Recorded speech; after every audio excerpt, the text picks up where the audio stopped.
আজকে আমরা এমন একটা উদ্যোগের উদ্ভাবন করছি যা শুধু একটি বিদ্যুৎ উৎপাদনের উদ্যোগই নয়, বরং এটা বাংলাদেশের টেকসই ভবিষ্যতের একটি প্রতীক। জাতীয় সংসদ ভবনে 1 মেগাওয়াট রুফটপ সৌর বিদ্যুৎ ব্যবস্থার উদ্বোধনের মাধ্যমে আমার মনে হয় একটা বার্তা বোধহয় আমরা স্পষ্টভাবে দিতে পারবো। সেটি হচ্ছে বাংলাদেশ পরিচ্ছন্ন জ্বালানি, সবুজ অর্থনীতি এবং আত্মনির্ভরশীল শক্তি ব্যবস্থার পথে ধীরে ধীরে দৃঢ়ভাবে এগিয়ে যাচ্ছে। উপস্থিতিবৃন্দ, লুইখানে নির্মিত নকশায় নির্মিত এই জাতীয় সংসদ ভবন অবশ্যই আমাদের গণতন্ত্রের প্রতীক, এবং আজ সেই ভবনের ছাদেই সৌর শক্তিকে কাজে লাগিয়ে আমরা মনে হয় প্রমাণ করার চেষ্টা করছি নেতৃত্ব কেবল নীতিতে নয়, বরং বাস্তব কর্মকাণ্ডেও প্রতিফলিত হতে হবে। উপস্থিতিবৃন্দ, বাংলাদেশ আর জ্বালানি খাতে স্বনির্ভরতা অর্জন করতে চেষ্টা করছে। আমাদের অর্থনীতি সম্প্রসারিত হচ্ছে, শিল্পায়ন বাড়ছে, বিদ্যুতের চাহিদা দ্রুত গতিতে বৃদ্ধি পাচ্ছে। কিন্তু একই সঙ্গে আমাদের অবশ্যই স্বীকার করতে হবে, জলবায়ু পরিবর্তনের অভিঘাতে বাংলাদেশ বিশ্বের অন্যতম একটি ঝুঁকিপূর্ণ দেশ।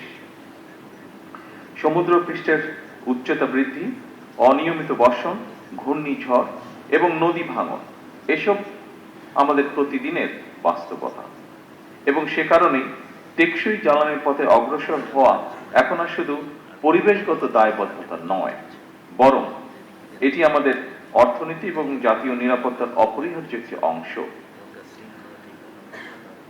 উপস্থিতিবৃন্দ, সৌরশক্তি সেই সম্ভাবনার সবচেয়ে উজ্জ্বল দিক। আমাদের বাংলাদেশে প্রতিদিন গড়ে প্রতি বর্গ কিলোমিটারে 4.5 থেকে 5 কিলোওয়াট ঘন্টা সৌর বিকিরণ পায়।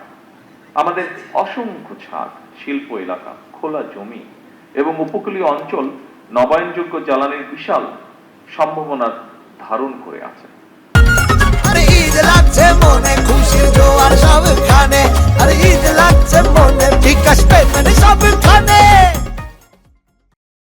গত 1 দশকে বিশ্বব্যাপী সৌর বিদ্যুতের উৎপাদন ব্যাপকভাবে হ্রাস পেয়েছে।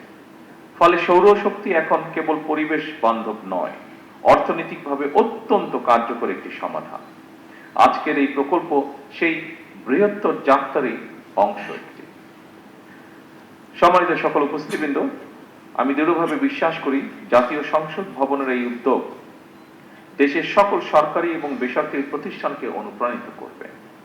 প্রতিটি ছাদ, প্রতিটি প্রতিষ্ঠান এবং প্রতিটি নাগরিক যদি পরিচ্ছন্ন জ্বালানির এই অভিযাত্রায় অংশ নেয়, তবে বাংলাদেশ ইনশাআল্লাহ খুব দ্রুতই একটি সবুজ এবং টেকসই উন্নয়নের মডেল রাষ্ট্রে পরিণত হতে পারে।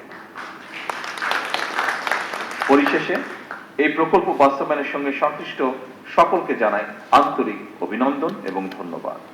আসুন আমরা সকলে মিলে একটি পরিচ্ছন্ন, নিরাপদ এবং টেকসই বাংলাদেশের জন্য কাজ করি। আল্লাহ হাফেজ। বাংলাদেশ জিন্দাবাদ।